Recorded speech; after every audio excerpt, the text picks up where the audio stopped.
I never thought my own daughter would betray me. But there she was, standing in front of me, her arms crossed, lips pressed into a thin line. Behind her, Rachel, my wife, my so-called partner, leaned against the kitchen counter, sipping coffee like nothing was wrong. I held up my phone, my hands shaking. The message thread was right there, Emily and Rachel, scheming together to cover up her mother's affair. So how long have you known? My voice was calm, too calm, like the eerie silence before a storm. Emily scoffed. Dad, you were going to find out eventually. Why does it even matter? Why does it matter? I took a step back, the weight of betrayal hitting me like a freight train. My wife had been cheating on me, and my own daughter, my flesh and blood, had helped her hide it. Lied to my face. Covered for her. Rachel finally spoke, setting down her mug with a casual clink. Oh, don't be so dramatic, Ethan. She rolled her eyes like I was the one being ridiculous. You're acting like I killed someone. I clenched my fists. You killed this family. Rachel smirked. Not a flicker of guilt, not a trace of regret. And that's when I knew, this wasn't just betrayal. This was war. I stared at them, waiting, praying for some kind of remorse, some sign that they understood the weight of what they'd done. But all I got was indifference. Emily shifted her weight from one foot to the other, avoiding my gaze. Rachel? She just smirked, like she was enjoying the moment. War? She scoffed, brushing imaginary dust off her silk robe. Ethan, don't be ridiculous. You're overreacting. Overreacting? My hands trembled as I clenched my phone, the damning messages still glaring back at me. Mom, he's getting suspicious. Just keep playing it cool. Relax, sweetheart. He's clueless, as always. I forced myself to breathe. How long? My voice came out sharp, cutting through the thick tension in the room. Rachel arched a perfectly shaped brow. How long what? You know damn well what I'm asking, I snapped. How long have you been sneaking around? How long has my own daughter been helping you lie to me? Emily exhaled dramatically, like I was some annoying customer arguing over a refund. Dad, you're making this a bigger deal than it is. A bigger deal?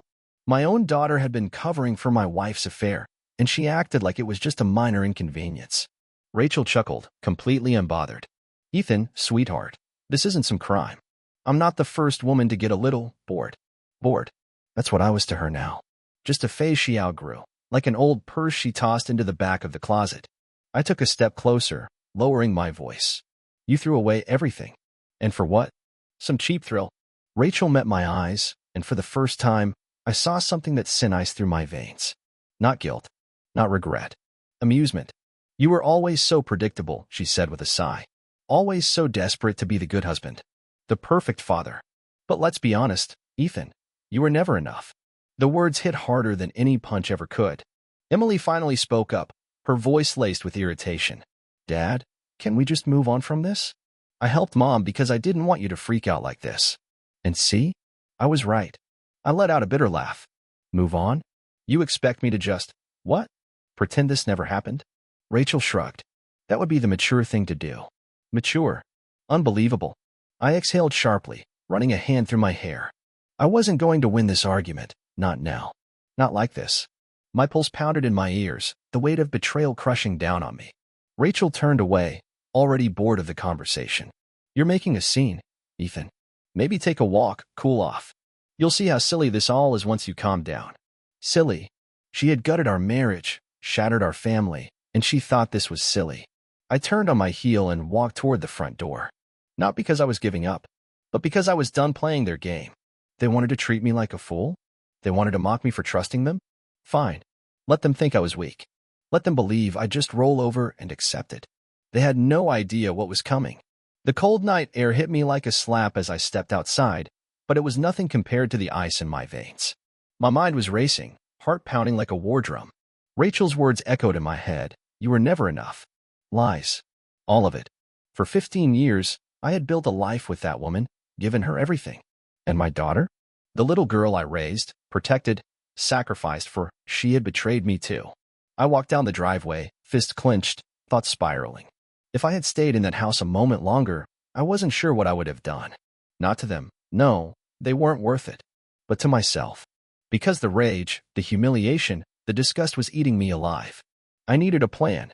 Revenge? That would come later. First, I needed control. I wasn't about to be another idiot who got cheated on, screamed about it, then walked away with nothing. No. Rachel thought she was smarter than me, Thought she had me figured out. That was her mistake. I pulled out my phone, scrolling through my contacts until I found the name I needed. Jonathan Carter, divorce attorney. Jonathan had been a college friend, a man who knew every legal loophole, every trick in the book. He specialized in high-asset divorces, and I had no doubt he'd be thrilled to take Rachel apart piece by piece. I dialed. Jonathan speaking. It's Ethan. My voice was steady now, cold and measured. I need your help. There was a pause, then a sigh. Tell me everything. And I did. Every single disgusting detail. Jonathan didn't interrupt. When I finally finished, he let out a low whistle. Damn, Ethan. That's brutal. But listen, you've got options. First thing, don't let her see this coming. The moment she gets a hint that you're planning to hit back, she'll move assets, start twisting the story, make you the bad guy. I already knew that. Rachel wasn't just cruel, she was calculated. What do I do first? I asked. Cut off her access to money. It was like a light switch flipped in my brain. Rachel lived for luxury, designer clothes, expensive dinners, spa weekends with her equally vile friends. She needed my income. Without it, her world would crumble. Consider it done, I said. And your daughter? Jonathan hesitated. Look, Ethan, I know this hurts, but family court doesn't look kindly on fathers going after their kids. No judge is going to care that she covered for her mom's affair. Be careful. I swallowed hard. Emily's betrayal was still a fresh wound, raw and stinging.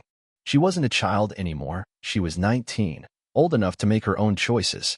And she had chosen Rachel. I'll handle it, I muttered. Jonathan sighed. All right, I'll start drafting the paperwork. But Ethan, this is war.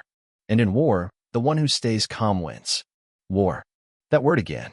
I hung up and took a deep breath, feeling the first spark of clarity since this nightmare began. The anger, the pain, it wasn't gone. But now, it had a purpose. Rachel thought she had broken me. She had no idea who she was dealing with. By the time I walked back inside, Rachel was lounging on the couch, flipping through a magazine like nothing had happened. Emily was nowhere in sight, probably hiding in her room, avoiding me. Rachel barely glanced up. Oh, you're back. Did your little tantrum help? I didn't respond. Instead, I pulled out my laptop and started typing. She frowned. What are you doing? I didn't bother looking at her. Taking care of business. Her amusement flickered, replaced by mild curiosity. Oh, finally growing a backbone. I smirked. She has no idea. First, I logged into our joint bank accounts. With a few swift clicks, I transferred the bulk of the funds into my private account, one she didn't have access to. Then, I locked the credit cards. Rachel's phone buzzed almost instantly. I watched as she glanced at the screen, then frowned. What the hell? She sat up, tapping furiously. My card's not working. I closed my laptop and leaned back in my chair, finally meeting her gaze. That's strange. Her eyes narrowed. Ethan, what did you do? I shrugged. Nothing.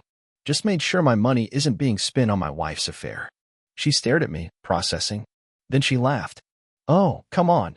You're actually mad enough to cut me off? That's cute. I didn't smile. I'm done being your ATM. Rachel rolled her eyes.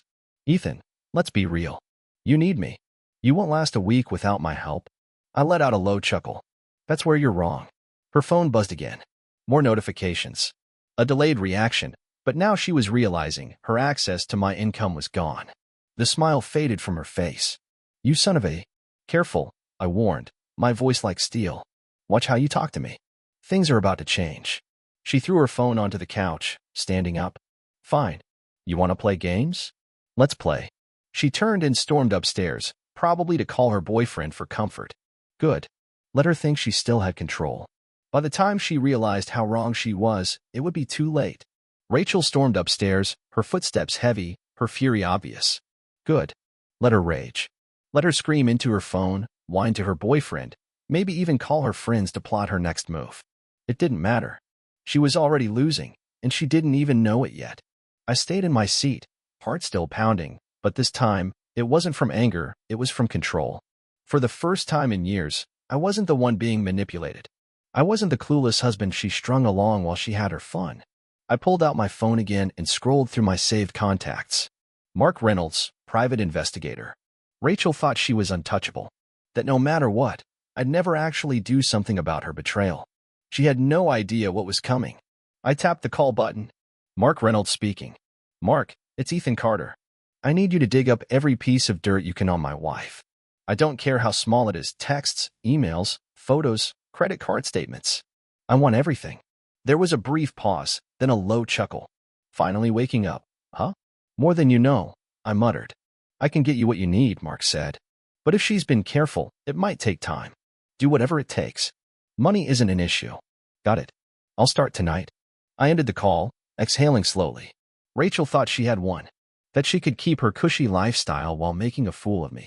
But she had underestimated me, and that would be her downfall. Now, I just had to wait. I was still sitting at the table when Emily came downstairs, her face twisted in annoyance. What did you do to Mom's accounts? I arched a brow, leaning back in my chair. Interesting that you assume it was me and not some silly bank error. She crossed her arms. You think this is funny? Actually, yeah, I said, smirking. Your mother has been draining my money for years, and I finally cut her off. She should be grateful I didn't do it sooner. Emily scoffed. God, Dad, you're so dramatic. You act like she stole from you. She did. My voice was flat. She stole my trust, my respect, and years of my life. Emily rolled her eyes. This is why Mom doesn't talk to you about anything. You always overreact. I let out a sharp laugh. Overreact? She's cheating on me, Emily. And you knew. You helped her lie to me. She shifted, looking uncomfortable for the first time. I didn't want to get in the middle of it. You were already in the middle of it the second you covered for her. Her jaw clenched, but I wasn't finished. You're an adult now. You made a choice. You chose her. I stood up, my voice calm but firm. So don't expect me to keep playing the role of the clueless father who just hands over his credit card and smiles. Emily's face darkened. So that's it? You're cutting me off too. I shrugged. You live under my roof, eat my food, drive the car I pay for. If you want to keep siding with your mother, maybe she can start footing your bills. Her lips parted slightly in shock, like she hadn't expected me to fight back. Maybe she thought I'd crumble like always. Wow, she muttered. You're really going that far? You made your choice, Emily. Now you live with it. She didn't say another word. She just turned on her heel and stormed out the door. I didn't stop her. She would come back eventually, whether it was in an hour, a day, or a week. When Rachel's world started crumbling, she would see just how little her mother truly cared. And when that moment came, I'd be waiting. By the next morning, Rachel had started her counterattack. It was almost laughable. She sauntered into the kitchen like nothing had happened, her phone glued to her ear as she poured herself coffee. She was speaking loud enough for me to hear, on purpose, of course. Oh, honey, don't worry about me, she said sweetly. Ethan's just being petty. A pause. Then she laughed. I know, right? He actually thinks this is going to hurt me. Cute, isn't it? I said nothing, just sipped my own coffee, watching her. She shot me a smirk, tossing her hair over her shoulder as she leaned against the counter. MHM. Of course, babe. Tonight works for me. We can book a suite, charge it to his card. Oh, wait. He canceled it. A fake, exaggerated gasp. I chuckled. She was so damn predictable. Rachel hung up and finally turned to face me. You're pathetic. You know that? Am I? I mused, setting my mug down. You sure sound pretty worked up for someone who doesn't care. She rolled her eyes. You think cutting off my credit cards is some grand revenge? Please. I have other ways to get what I want. Oh, I know, I said casually. Like the other man paying for things now, right? That got to her. For the briefest second, her expression faltered, just a flicker of irritation, but she quickly masked it with a smirk. You really think you're going to win this, Ethan? She asked, crossing her arms. You're playing checkers while I'm playing chess. I smiled. You're right. You were playing chess. Her brows furrowed slightly. But here's the thing, I continued. You got cocky. You got sloppy. And now? You're about to be taken off the board completely. Her smirk vanished. What the hell does that mean? I leaned forward, my voice low, sharp. It means checkmate. Rachel's eyes flickered with unease. And for the first time since this all started, she looked scared. Rachel's smirk was gone, replaced by a flicker of something she rarely showed, uncertainty. She wasn't used to being challenged. She was used to winning. To slithering out of every mess with a well-timed excuse, a fake tear, or by flipping the blame back onto me. Not this time.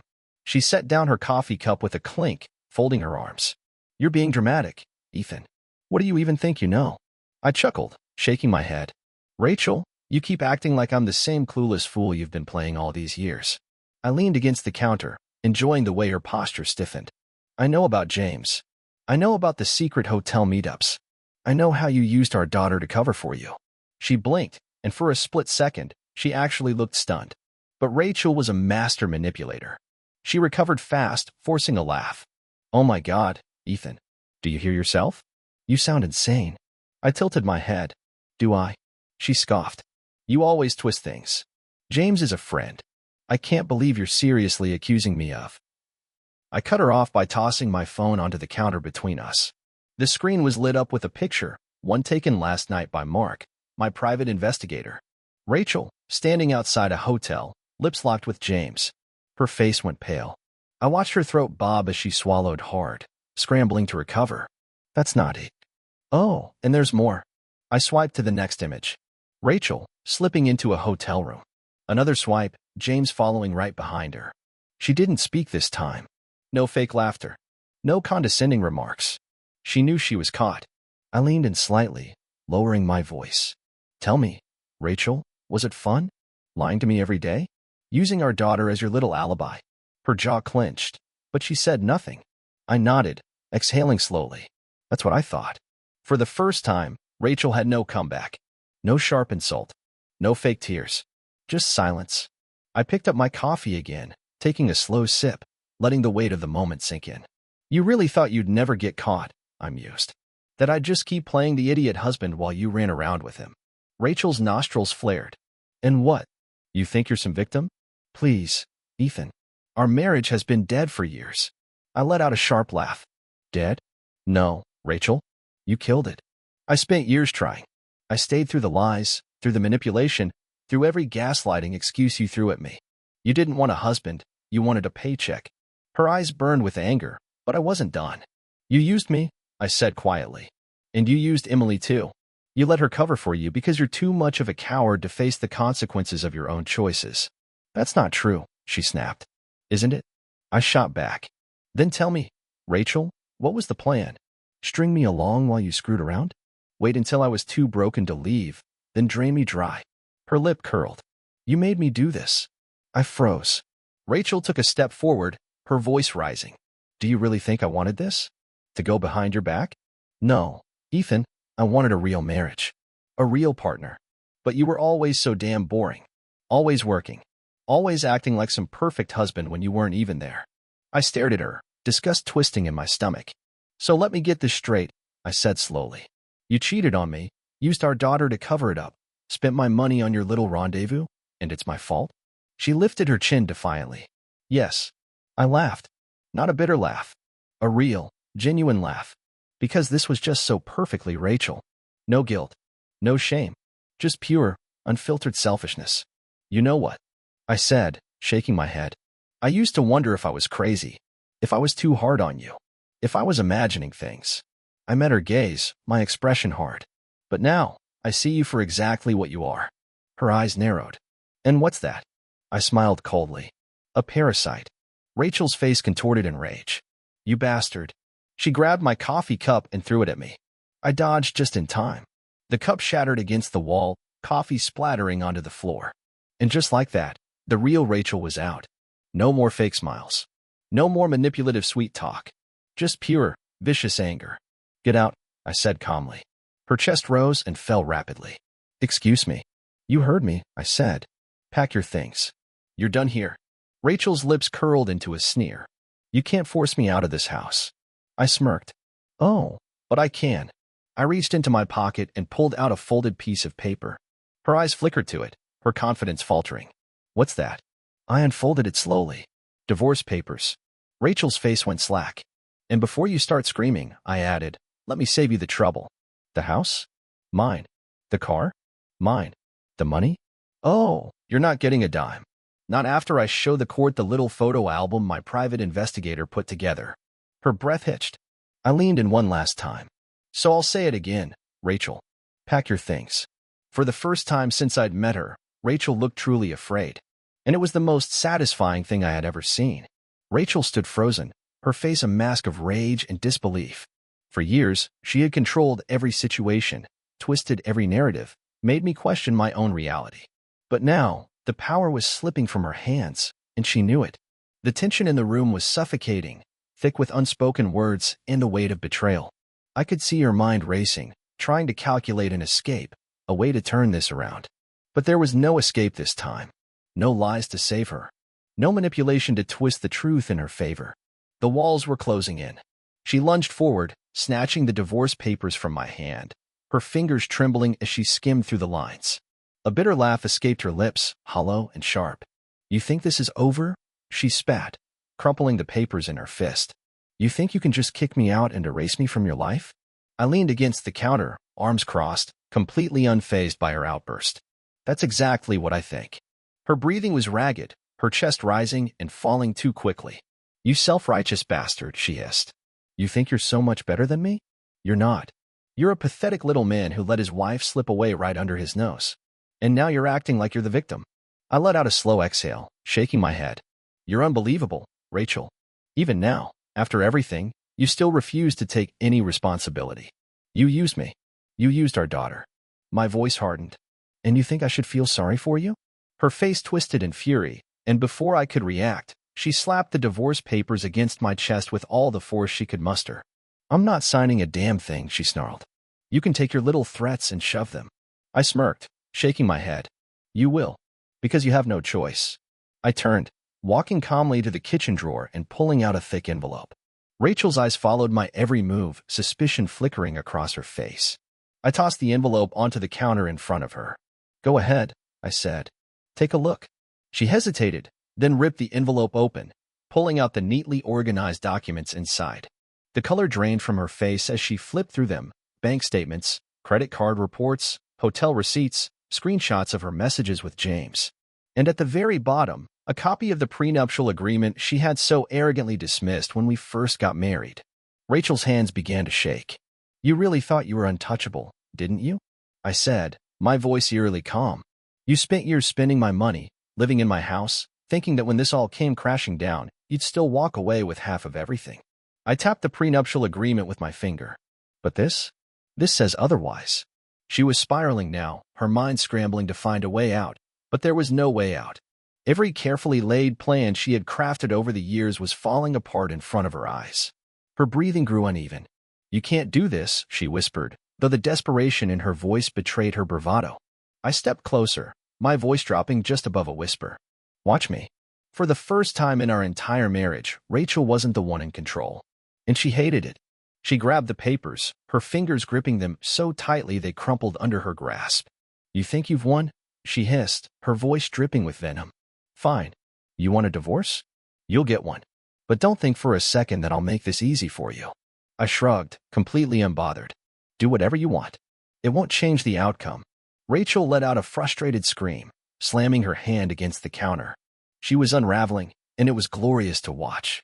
The woman who had once held all the power in our marriage was now grasping at straws, desperate to regain even a fraction of control. But it was too late. She stormed past me, shoving my shoulder as she made her way to the stairs. "I'll be packing my things," she snapped over her shoulder. "But don't think for a second that this is the last you'll hear from me." I watched her go, my expression unreadable. She could threaten all she wanted. She could scream, cry, and curse my name. But it didn't matter. She was out of my life, and that was the only thing that mattered. As soon as Rachel disappeared upstairs, I let out a deep breath, running a hand through my hair. My heart was still pounding, adrenaline coursing through my veins. The weight of years of deception, manipulation, and betrayal was finally lifting. I walked to the fridge, grabbing a cold bottle of water, and took a long sip, savoring the moment. I had one. For the first time in a long time, I was in control. I had my life back. A knock at the door pulled me from my thoughts. I frowned, checking the time. It was too soon for Rachel to have called one of her friends for backup. Cautiously, I made my way to the door, pulling it open. Emily stood there, her expression unreadable. My stomach tightened. We hadn't spoken since the night before when I had confronted her about covering for her mother. I had been too angry, too disappointed to deal with it then. But now, looking at her standing there, uncertainty written all over her face, I felt something else. Sadness. She shifted awkwardly on her feet. "Dad, can I talk to you?" I nodded slowly, stepping aside to let her in. She hesitated for a moment before stepping into the house. For the first time since this nightmare began, I saw something in her eyes that I hadn't seen before. Guilt. She sat down on the couch, fidgeting with her hands. I messed up, she admitted quietly. I know I did. I exhaled, rubbing my temple. Emily, I need to know why. My voice was tired, but firm. Why did you cover for her? She swallowed, staring down at her hands. Because she told me things about you. Made it sound like you weren't the husband she deserved. She looked up at me, her eyes glassy. And I believed her. A bitter chuckle escaped me. Of course. Rachel had been poisoning her mind for years, turning her against me in ways I had never even realized. Emily wiped at her eyes. I was wrong, she whispered. I see that now. I studied her, searching for any sign of deception. But all I saw was remorse. For the first time in a long time, I saw my daughter. And I wasn't sure if I was ready to forgive her. Emily sat there, her hands gripping the hem of her hoodie, her shoulders hunched. She looked like a child again, unsure and afraid, waiting for my reaction. But I wasn't sure what to say.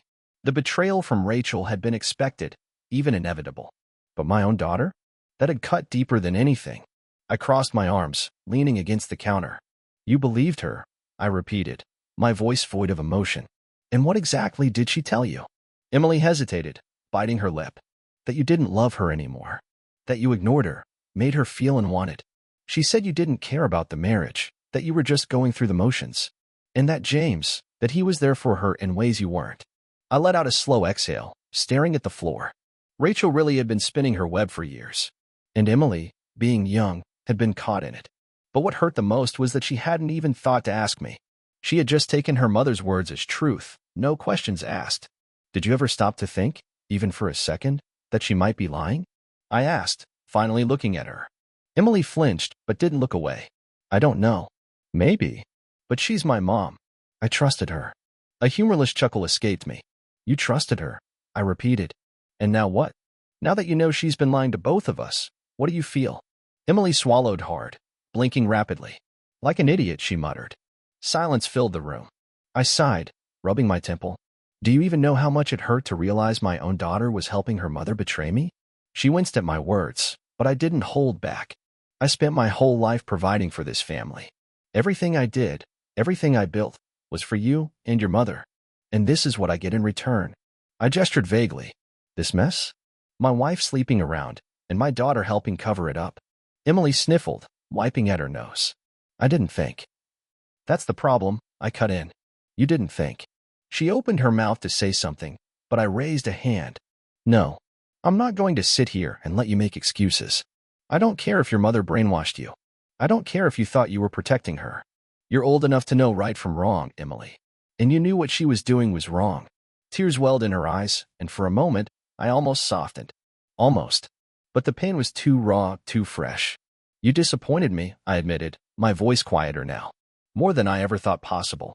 Emily let out a shaky breath, looking down at her hands. I know, she whispered. I deserve that. More silence.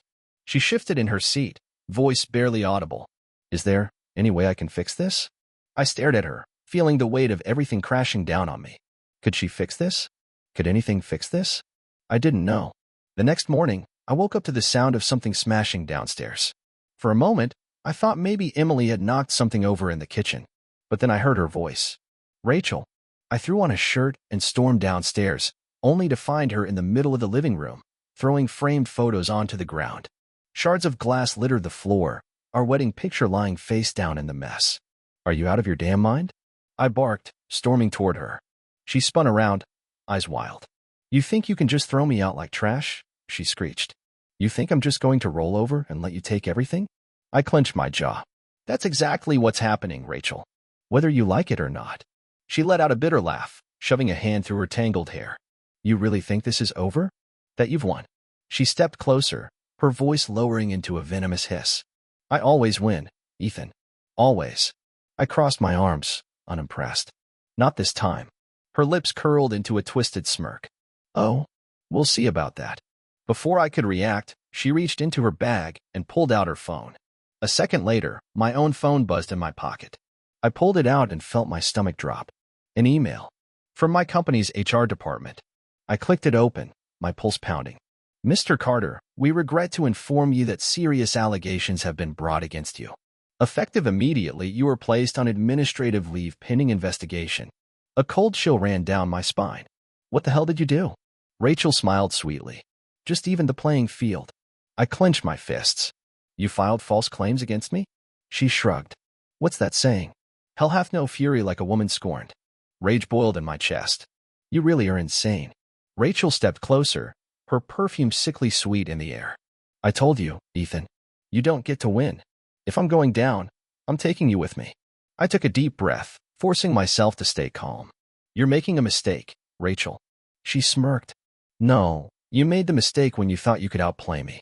With that, she turned on her heel and strutted out of the house, slamming the door behind her. I stood there, staring at the broken glass on the floor, my mind racing. She was desperate. And desperate people did stupid, reckless things. But I wasn't about to let her destroy my life. No. If she wanted a war, she was about to get one. Rachel thought she had the upper hand. She had spent years manipulating, lying, and controlling every aspect of our lives, weaving her web of deception so tightly that even our daughter had been caught in it. But what she never realized, what she had always underestimated, was that I wasn't the same man she had married. The man she had spent years belittling and cheating on was gone, and the man standing in his place wasn't going to let her win. I took a deep breath, staring at my phone screen, my mind racing. She had filed false allegations against me at work. A desperate, last-ditch attempt to take me down with her. But she didn't know I was already prepared for this. Rachel had always been sloppy when it came to covering her tracks. She thought her charm and ability to spin a good lie would protect her forever. But I had been one step ahead ever since the moment I discovered her affair. I scrolled through my phone and pulled up a folder of recordings, voicemails, text message screenshots, and even a few videos I had discreetly recorded during our arguments. One of them was from a few weeks ago, when she had laughed about how easy it was to manipulate people into believing whatever she wanted. People believe what you tell them, Ethan. It's all about how you sell the story. That was all I needed. I forwarded the recordings to my lawyer and to my company's HR department. Then, for good measure, I sent them to Emily. She deserved to see the truth for herself. My phone buzzed almost immediately. A message from my lawyer. Got it. This should be enough to destroy any false claims she's making. I'll get started on it now. I exhaled slowly. That was step one. Now, it was time for step two. The next day, I called Rachel. She picked up on the third ring, her voice smug. Miss me already? She taunted. I kept my tone calm, controlled. Rachel, I just wanted to let you know something. She laughed. Oh, this should be good. What is it, darling? Finally realizing you made a mistake throwing me out. I smirked. No, just letting you know that your lies won't work this time. There was a pause. Excuse me. I sent everything to my lawyer. Every message, every recording. HR has it too. Your little scheme is dead in the water. Silence. Then, her voice dropped into something sharp and venomous. You bastard. Nice try, Rachel, I said, leaning back in my chair. But you're not going to ruin my life just because I finally stopped playing your game. She was breathing heavily now, her anger barely contained.